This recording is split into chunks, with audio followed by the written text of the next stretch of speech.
За сайн байцгаана уу? Та бүхэнд энэ өдрийн мэндийг хүргэе. Хүний нөөцийн менежмент 1 буюу хүний нөөцийн менежментийн анхан шатны хичээлийг эхлүүлж байна. За эхний хичээлийн маань эхний сэдэв болох хүний нөөцийн менежментийн үс төгжлийн талаар бүгдээр авч үзье. За энэ хүн хичээлийн агуулга маань болохоор хүний нөөцийн менежментийн төв, хүний нөөцийн менежментийн хөгжлийн хандлага байна. За тэгвэл хүний нөөцийн менежментийн төв. Боловсон хүчний менежментийн тухай шинжлэх ухааны үүсэл нь удирдлагын шинжлэх ухааны нэгэн адилаар 100 гаруй жилийн өмнөх аж үйлдвэрийн хувьсгалын үеэс улбаатай гэж үздэг. За боловсон хүчний удирдлагын онол ба практик менежмент нь хүний нөөцийн шинжлэх ухаан болох үндэс нь болсон юм а. Өнөө цагт хүний нөөцийн удирдлагын онолын сэтгэлийг 3 ангилалж хувааж авч үзэж байгаа. За нэгдүгээрт нь сонгодог онол, за хоёрт нь хүмүүсийн хандлцааны онол, гуравт нь хүний нөөцийн онол гэж байгаа. За тэгвэл сонгодог онол нь 1880-аас 1930 оны ихэнх үед хөгжиж эхэлсэн. За энэ хүү сонгодог онолын гол төлөөлөгчд болох Тейлор, Файол, Вебер, Генрих, Форд нар болно. За тэгвэл хүмүүсийн харилцааны онолын хөгжил нь 1930-аад оноос хойш хугацааг хамардаг бөгөөд төлөөлөгчдөд Мэйо, Ротлисбергер, Блейк нар хамаарагддаг байна. Харин хүний нөөцийн онолууд нь орчин үеийнхээ тооцогддог болсон энэхүү үеийн төлөөлөгчд нь Маслоу, за Герцберг, МакГрегор нар юм аа. За тэгвэл хүний нөөцийн менежментийн түүхэн хөгжил боловсон хүчний менежменттэй мэдээж салшгүй холбоотой байгаа. Өөрөөр хэлбэл хүний нөөцийн менежмент Британи дахь боловсон хүчний менежментээс үүсэлтэй бөгөөд хүмүүс анх нэгэн зорилгод хүрэхийн төлөө хамтран хөдөлмөрлөж эхэлсэн үеэс боловсон хүчний менежмент албан бус байдлаар үүсэж хөгжсөн гэж үздэг байна. За харин албан ёсоор хүний нөөцийн менежментийн төв хөгжлийг 4 үндсэн үе шат болгон хуваан авч үзэх хандлага байдаг байна. За үүнд нэгдүгээр үе шат буюу 19-р зууны сүүлчийн хагасаас дэлхийн 1-р дайн хүртэл. За энэ нь албан ёсны үйл ажиллагаагаа 19-р зууны сүүлийн хагас Англид Викториягийн хаанчлалын төгсгөл үед Ронтри, Кадбери, Левер, Солт болон Бутын зэрэг Викториягийн эзэмшил үйлдвэрийн газруудад аж үйлдвэрийн нийгмийн халамжийн ажилтнууд гарч ирснээр бий болсон гэж үздэг байх нь. За аж үйлдвэржилтийн эхний үед шид тутам бий болсон ажилчин ангийн цалингаас их хэмжээний татвар авч эхэлсэн. За энэ нь ажилчдад ихээхэн хохиролтой байсан учраас Викториягийн эзэмшилд үйлдвэрийн эцэд өвчлсөн хугацаанд төлбөр төлөх схем боловсруулад за тэгээд эрүүл мэндийн төв, БАНЗ зэргийг ажилтнуудад зориулан ажилуулах арга хэмжээг захиргааны хөтөлбөрт тусгаж тэдний нийгмийн асуудлыг хариуцсан ажилтнуудыг буюу энэхүү нийгмийн халамжийн ажилтнуудыг авч ажиллуулж байсан байна. За анх Кадбери нийгмийн халамж үр ашигын холбоог тогтоож улмаар тэр энэ холбоог зоосны 2 тал хэмээн буурны үйлдлийн үйлдвэрийн төсөлд тодорхойлсон байна. За тэд ажилчдын аж байдлыг дээшлүүлэх нь үйлдвэрлэлийн үйл ажиллагааг үргэлжлүүлэн нэмэгдүүлэхэд түлхэж үзүүлнэ гэсэн ойлголттой байсан учраас ажлын орчин хөдөлмөрийн амьдралын чанарыг сайжруулах талаар янз бүрийн хөтөлбөрийг санаачлан хэрэгжүүлж эхэлж ирсэн байна. За энэхүү боловсон хүчний менежментийн хөгжлийн анхны үе шатанд хүмүүсийн ажлын орчин нөхцөл, хөдөлмөрийн амьдралын чанар, биеийн хүчний ажлын орчин сайжруулах хүсэл эрмэлзэлтэй цөөхөн хэдхэн хүмүүсийг багтаадаг байна. Хоёрдугаар үе шат нь дэлхийн 1-р дайны үеэс эхлэлтэй байх нь. За энэ үе шатыг дэлхийн 1-р дайны үеэс үүссэн гэх боловч шинжлэх ухааны менежмент буюу Тейлоризмтэй холбон авч үздэг байна. Тейлоризмын гол үзэл санаа нь ажлын үр ашиггүй элементүүдийг арилгах, эрхээ хурууны дүрмийг ажилтнуудаар ажлыг сайн гүйцэтгүүлэх хамгийн шилдэг арга гэж тодорхойлсон ийм явдал байсан. За Тейлорын номлолоор бол үр ашиггүй байдлыг гэтлэнд авах хамгийн гол арга зам нь шинжлэх ухааны хэмжил зүйн зарчмуудыг ажлын бүх хэсгүүдэд хэрэглэх явдал байсан юм. За иймд хамгийн оновчтой арга замыг сонгохын тулд ажлын үүрэг бүрийг судлах, ажил үүргийг сегментчлэх, ажлыг зохиомжлох, ажлыг хамгийн сайн гүйцэтгэх хүнийг сонгох. За ажлын арга барилд сургах, ажлыг шинжлэх ухааны үндэстэй зохион байгуулснаар бий болох бүтээмжийн үр ашгийг энд оролцсон бүх хүмүүс хүртэхээр шагнал урамшууллын тогтолцоог өөрчлөн зохион байгуулах нь зүйтэй гэж нонсон байдаг. За мөн ажлын шинжлэх ухааны зарчмуудтай уялдуулан явуулахын тулд удирдлага ажилтнуудтайгаа чин сэтгэлээсээ хамтран ажиллаж ажлыг захирах журмын дагуу ардан зохион байгуулах ёстой гэж зөвлөж байсан. За Тейлор эдгээр зарчмуудаа гаргахдаа ажлын судалгаа, зохиомж, ажилд авах сонголт хийх, за сургалт зохион байгуулах, үр дүнд тулгуурласан цалин хөлс олгох зэрэг орчин үеийн хүний нөөцийн менежментийн үйл ажиллагааны олон бүрдэд хэсгүүдийн үндэслэлийг тодорхой гаргаж ирсэн байна. Иймээс Тейлоризмын онолын ач холбогдол буураагүй байгаа бөгөөд Тейлорын үйлдвэрлэлийн шугам ажлын бусад арга техник нь өнөөдөр ч түгээмэл хэрэглэгддэг байна. Эхэндээ гарах хөдөлмөр эрхэлдэг ажилчдын хөдөлмөрийн бүтээмжийг сайжруулахын тулд зохиогдсон ерөнхий эдгээр зарчмууд нь бий болсон үеэс эхлэн ажил зохион байгуулахад өргөнөөр ашиглагдж ирсэн байна. За өндөр хөгжилтэй орнуудад сүүлийн 10 жил Тейлорын ажлын зохион байгуулалтын зарчмыг системтэйгээр өөрчлөн боловсронгуй болгосон ба үүнийг ажлын уян хатан бүтэц, хамтын хичээл зүтгэл, ажилтнуудад өөрийг ногдуулах зэрэг онцлогтой холбон тайлбарж болно. Шинжлэх ухааны менежментийн өсөлттэй зэрэгцэж дэлхийн дайнаас өмнө аж үйлдвэрийн сэтгэл судлалын хөдөлгөөн үүссэн. За энэ хөдөлгөөн анх зэвсгийн үйлдвэрүүдийн хөдөлмөрийн бүтээмжийг дээшлүүлэхтэй холбоотойгоор гарч ирсэн. За энэ салбар хөгжиж байсан үеийн Тейлоризмын онолтой гарч ирсэн гайхамшиг зүйл биш боловч одоо нэлээд түгээмэл шинжлэх ухаан болох сэтгэл зүйн сонголтын туршилт сорилтуудыг багтааж байсан байна. За тэгвэл 3 дугаар үе шат буюу 1930-аас 1980 оны хооронд болсон хүчний менежментийн хөгжилд хүмүүсийн харилцааны онол чухал байр суурийг эзэлж ирсэн байна. За Элтон Мэйогийн хүмүүсийн харилцааны онол гэх 6 үндсэн асуудлыг гаргаж ирсэн. За 1924-аас 1952 оны хооронд үнийг хэрэглэж байсан байна. За үүнд нэгдүгээр шат нь механик эсвэл эдийн засгийн шинжлэх ухаанаас илүү хүмүүст гол анхаарлаа төвлөрүүлэх. За хоёрт нь хүмүүс байгууллагын орчинд нэгдэн байхыг ямар ч зохион байгуулалтгүй нийгмийн нөхцөл байдал байхаас илүүд үзэх. За хүмүүсийн харилцаанд дах гол үйл ажиллагаа бол хүмүүсийг идэвхжүүлэх буюу мотивацжуулах явдлаа гэж үзэж ирсэн байна. За дөрөвт нь мотивац нь хувь хүмүүс хамтран зохицох болон хамтран ажиллахаар нэгдсэн ажлын хэсэгт чиглэсэн байх ёстой гэж үзсэн байна. За тавд нь хүмүүсийн харилцаа ажлын багаар дамжин хувь хүний болоод байгууллагын зорилгыг нэгэн зэрэг хэрэгжүүлэх арга замыг ирж чадгаа гэж үзсэн байна. За эцэст нь буюу 6-ад нь хувь хүн байгууллага үр ашгийг хуваалцах ижил сонирхолтой байдаг. Тэд хамгийн бага орцоор хамгийн их үр дүнд хүрэхийг эрмэлздэг гэдэг энэ онолыг дэвшүүлсэн байна. За хүмүүсийн харилцааны онолын шинэ урсгал нь 1950-аад оны сүүлчээр бий болсон. За Маслоу, Герцберг, Макгрегор, Лайкерт нарын онол зүй ёсоор энэ үед ордог байна. Хүмүүсийн харилцааны онол нь ажлын нийгэмч шинж чанар, хамтын хөдөлмөрийг урамшуулахын ач холбогдлыг голлон авч үздэг байхад шинэ харилцааны онол нь хувь хүнд төвлөрч ажиллах явцдаа өөрийн сэтгэл ханамжийг бий болгох хувь хүний хэрэгцээг авч үздэг. За энэ хоёр урсгал ажлыг өөрчлөн зохион байгуулахыг хоёулаа номлодог боловч хүмүүсийн харилцааны шинэ онолын хувьд ажлын нийгмийн зохион байгуулалтыг бага анхаарч хувь хүний ажил үрийн агуулгыг илүү чухалчлан авч үзсэн байна. За дөрөвдүгээр үе шат нь 1980 оноос хойш гэж үздэг. За энэ үед гадаад ба дотоод өрсөлдөөн ширүүсээд байгууллагууд өрсөлдөх давуу тал олж авахын тулд хүний нөөцийн хөгжилд төлөвлөхөө анхаарах болсон. За ухаан технологийн хөгжилд хүргэсээд түүний дэвшил хөгжлийн шаардлагыг хангах маш уян хатан өндөр мэдлэг чадвартай ажиллах хүчтэй байх нь өрсөлдөөний гол нөхцөлтүүд болсон.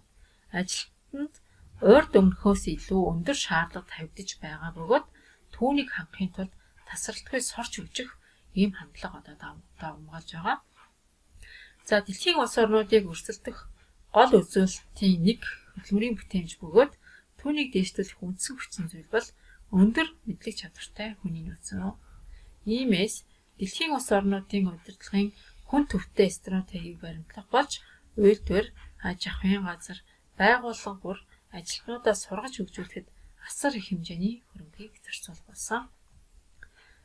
За тэгвэл хүний нөөцийн менежментийн хөгжлийн хандлага. За байгууллагын дүр төрхийг өөрчлөх, ажлын байрны өөрчлөлтийн хурдын өсөлтийг удирдах, хүний нөөцийн менежментийн үр ашгийг тодорхойлохын тулд түүнийг үнэлэх, хүний нөөцийн мэдээллийн системийг бий болгох, компьютерийн програм ашиглах, хүний нөөцийн менежментийг байгууллагын стратегтэй холбох, хэрэглэгчдэд хандах хандлага зэрэг юм. За энэ нь юу гэсэн үг вэ гэхээр хүний нөөцийн менежмент цаашдаа хэрхэн хөгжсөн бэ гэхээр хүний нөөцийн өөрчлөлтийн хурдын өсөлтийг нь одоо удирдах шаардлагатай болсон. За энэ ажлын байрны өөрчлөлт гэдэг маань тухайн ижил төрлийн ажлын байрууд байна уу? Тухайн байгууллагын үйл ажиллагаанаас хамаарат ямар өсөлтүүд байна. Тэрнийх нь хурдыг тухайн байгууллагын удирдлагууд өөрсдөө удирдах эхэлсэн. За хүний нөөцийн менежментийн үр ашгаа тодорхойлохын тулд түүнийгээ үнэлж эхэлсэн. Хүнээ үнэлнэ, ажлын байраа үнэлнэ гэсэн үг. За мөн хүний нөөцийн мэдээллийн систем буюу хүний нөөцийн одоо програмтай болсон. За тэгээд компьютерийн програмыг ашиглаад хүний нөөцийн менежментийг байгууллагын стратеги төлөвлөгөө, түүний зорилго, зорилт одоо алсын хараанд чиглүүлэн хэрэглэгчдэд хандах ийм хандлагыг бий болгож ирсэн юм аа. За хүний нөөцийн менежментийн үйл ажиллагаанд нөлөөлөх хүчин зүйлүүд гэж байна. За хүний нөөцийн менежментийн үйл ажиллагаанд гадаад болон дотоод орчны олон хүчин зүйлүүд хүний нөөцийн одоо чиг үүрэг үйл ажиллагаанд нөлөөлөл үзүүлдэг байна. За эдгээр орчны нөлөөллийг судлах нь орчин үед байгууллагуудад хүний нөөцийн менежмент хэрхэн хэрэгжиж байгаа, ирээдүйд хэрхэн хэрэгжих болох талаарх ойлголтыг бий болгоход чухал ач холбогдолтой гэж үздэг. За тэгвэл байгууллагын дотоод орчинд юу нөлөөлдөг вэ? За үүнд зорилго ба үнэлэмж, техник, технологи, байгууллагын бүтээц, стратеги төлөвлөгөө, байгууллагын хэмжээ зэрэг ордог байна. За энэ байгууллагын зорилго түүнийг хэрхэн үнэлж байгаа. За мөн техник, технологийн байдал. Одоо техник, технологийн хүчин чадал болон одоо тоо хэмжээ бас үүнд хамаардаг байгаа.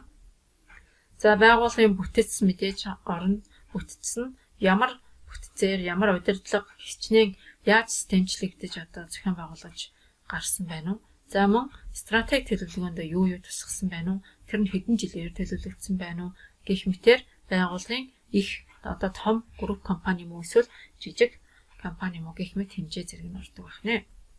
За тэгвэл гадаад орчинд эдийн засаг ба зах зээл, хүн ам зүй, хууль эрх зүй өрсөлдөгчд ордог байна. За эдийн засаг ба зах зээл мэдээж нөлөөтэй. За тухайн улс орны эдийн засаг ба зах зээлийн одоо өөрчлөлт нь мэдээж байгууллагын хэмжээнээс үл хамааран одоо тухайн байгууллагт гадаад орчны нөлөөлөл болж байдаг.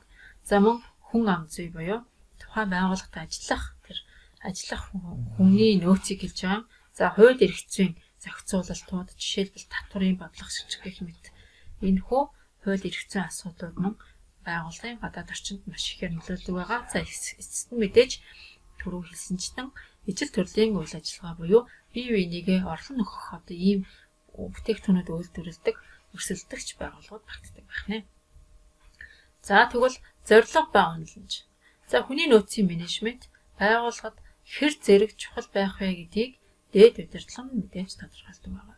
Хэрвээ дээд удирдлага байгууллагын нийт амжилт, агцад хүмүүсийн талаас хамаарах ач холбогдлыг одоо бууруулбал шугам менежерүүд мөн ингэж хандах болно. Түүнчлэн хүний нөөцийн менежерүүд ажиллах хүчний талаар зөвхөн тогтсон нэг хэвийн үйл ажиллагааг явуулах болно. Үүний үр дүнд мэдээж хүний нөөцийн менежментийн үр ашиг багасхад хүрнэ. За, дээд удирдлага нь хэрхэн хүний нөөцөө үнэлж байгаагаас хамаарат тухайн байгууллагын амжилт агцад мэдээж одоо энэ одоо хамаарах болно. За хэрвээ ач холбогдлоо бууруулах юм бол шугам менежерүүд мөн адилхан ингэж ханддаг. Энэ нь тухайн дээд удирдлагаас гарсан шийдвэр учраас шугам менежер буюу аль бэлтцийн дарга нарыг хэлж байгаа. За аль бэлтцийн дарга нар мөн ажилтнуудаа ингэж үнэлээд ирэх юм бол ажилтнуудын одоо мотивац уран зориг байхгүй болж энэ нь эцэстээ нөгөө байгууллагын нийт ажилд одоо амжилт хагцад муугаар нөлөөлнө гэсэн үг. За тэгвэл стратеги бас нөлөөлдөг байна. За стратеги нь сүүлийн үед байгууллагууд хүний нөөцийн менежментийг хөвчлэн нэгдсэн стратегтэй холбож авч үзэх болсон. За стратеги бол ажилтнуудын зүгээс байгууллагад ямар ерөнхий чиг шугам хандлагууд шаардлагатай болохыг тодорхойлдог байна. За энийг мэдээж стратеги буюу урт удсан хугацааны төлөвлөлт байгаа. За энэхүү төлөвлөлтөндөө ирээдүйд бид нар одоо 3 ажилтнтай байлаа гэхэд бид нар 5 жилийн дараа 30 ажилтнтай болно гэж түүнийг төлөвлөдөг байгаа. Энэ үед байгууллагад ямар ерөнхий чиг шугам хэрэгтэй, ямар хандлага хэрэгтэй юм бэ гэдгийг тодорхойлох болтгоо.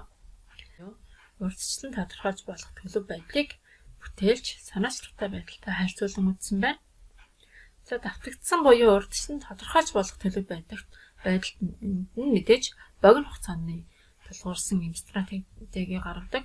За тэгэх юм бол нөгөө эсрэгээрээ бүтээлч байдалтай болоод урт хугацаанд тулгуурласан стратегийг хэрэгжүүлдэг байна. За хамтарсан, харилцсан, бие биенээсээ хамааралтай төлөв байдал байдаг бол бүтээлч санаачлалтай байдалд биеэ даасан бусдаас үл хамаарах юм төлөв байдлыг авч үздэг байна. За тэгвэл мөн та хэмжээний өндөр үзүүлэлтэд бага ач холбогддог.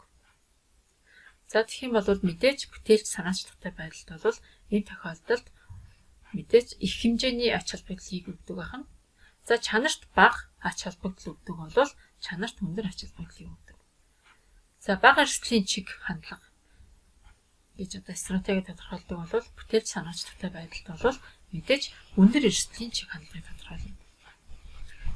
Хэдийн хэмжээний эрсдэл гарч байгаа гэдгийг өндөр байна уу бага гэдгээр нь одоо харьцуулж үзэж байна. За ажлын явцад илүү анхаардаг бол бүтээлч санаачлалтай байдалд мэдээж ажлын үр дүн ямар байднаа эцэст нь гарах үр дүндээ илүү анхаарад тэгээд түүндээ шат шатанд мэдээж хяналтуудыг тавиад явдаг байгаа.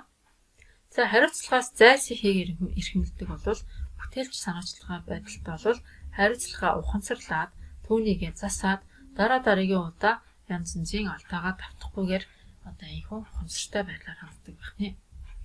За тэгвэл өөрчлөлтөд уян хатан бус байдаг бол мэдээж бүтээж санаачлалтай байдал дээр өөрчлөлтөд маш уян хатан хандаж түүнтэй зохицсон нийлж одоо хөл нийлүүлэн алхаж чаддаг байна. За тэгвэл бага хэмжээний үүрэг даалгаврыг баримталдаг бол нөгөө талдаа их хэмжээний үүрэг даалгаврыг баримтална. Мэдээж тийм үү. За тэгвэл үр ашигтанд тулгуурладаг бол үр дүнд нь тулгуурладаг байна. За тэгэрийн гол ялгаануудыг та нар олж харсан баха. За тэгвэл соёл нь байгууллагын соёл бол тухайн байгууллагын үнэлэмжийн системийн байдлыг нийтэд нь илэрхийлдэг. За энэхүү соёлыг дээд удирдлагаас шууд хамааралтай байгууллагын соёл нь за тухайн байгууллагын талаарх хүмүүсийн үнэлэмж, таамаглал, харилцааны хандлага зэргийг тодорхойлдог. За байгууллагын соёлыг тухайн байгууллагыг үүсгэн байгуулагч буюу тухайн байгууллагын удирдлага тогтоодог байгаа. Байгууллагын соёл гэдэг бол тухайн ажилтан ажиллахад тэрхүү байгууллагад одоо хэдэн жил ямар хугацаанд ажиллах ч гэдэг юм. Ямар сэтгэлээр хандах гэдэг нь энэхүү байгууллагын соёлоос хамаарч идэг. За бүгдээрээ дараа дараагийн хичээлдэр байгууллагын соёлын талаар дэлгэрэнгүй авч үзгэлнэ. За байгууллагын хэмжээ. Байгууллагын хэмжээ бол мөн хүний нөөцийн менежментийн үйл ажиллагаанд нөлөөлөх хүчин чухал одоо ийм хүчин зүйл байдаг.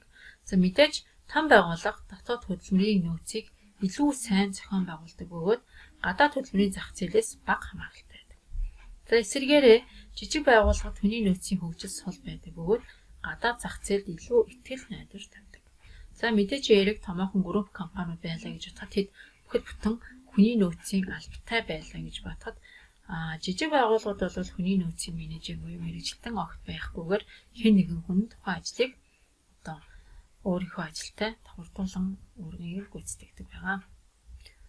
За технологи ба бүтэц зохион байгуулалт гэж байна. За технологи нь бараа үйлчилгээг үйлдвэрлэхэд хэрэглэгддэг тоног төхөөрөмж, техникийн мэдлэгийг өөртөө агуулдаг. За жишээлбэл автомашин үйлдвэрлэхэд ашиглагддаг технологиг угсралтын шугамн дээр авч үздэг. Угсралтын шугамд хэрэглэгдэх технологиос хамааран ажлын байр бий болно. За хүмүүсийг сонгох явцад тодорхой нөлөө үзүүлж байдаг. За угсралтын шугамд хэрэглэгдэх технологиос хамааран ажлын байрыг бий болгох, хүмүүсийг сонгох үйл явцад тодорхой нөлөө үзүүлж байдаг байна. Үүнтэй адилаар сүүлийн 10-аад жилд олон ажлын байр хасагдаж үгүй болж байсан ба микропроцессорын технологи нэвтрүүлснээр зарим ажлын байранд шаардлагадах урт чадвар дутагдаж, зарим нь илүүдэх болсон. За байгууллагын болсон хүчний бүрдүүлэлтэд техник, технологийн хөгжил, өөрчлөлт ихээхэн хамааралтай байдаг байна. За ингээд бүгдээрээ дараалал авч үзье. За бүгдээрээ нэгдүгээрт нь хүний нөөцийн үе шат, хөгжлийн үе шатыг Виктория Ягийн хаанчлалын үе шат үед буюу 19-р зууны сүүлийн хагасаас дэлхийн 1-р дайны үед хамааралтай гэж авч үзэжсэн. Тэгээ хоёрдугаарт нь Тейлор хэмээх нэг мөлтөр эзний Тейлоризм гэдгийг нэвтрүүлсэн энэ үе нь дэлхийн 1-р дайны үед хэрэгжиж байсан. Тэгээ гуравт нь Элтон Майя буюу 1930-аас 1950-ад оны үед энэ хүн хүний нөөцийн 6 онолыг дэвшүүлсэн. За мөн хүний нөөцийн харилцааны онолд Макгрегор, Маслоу гэх мэтийн Герцберг нарын онол нь орж ирж байсан. За эцэст нь 1980-ад оноос хойш гэсэн энэ хөө дөрвөн төхөн хөгжлийн хандлагыг авч үзлээ. За энэ хөө анхаарлаа хандуулсан та бүхэнд баярлалаа. Дараагийн хичээлээр дахин уулзлаа. Баяртай.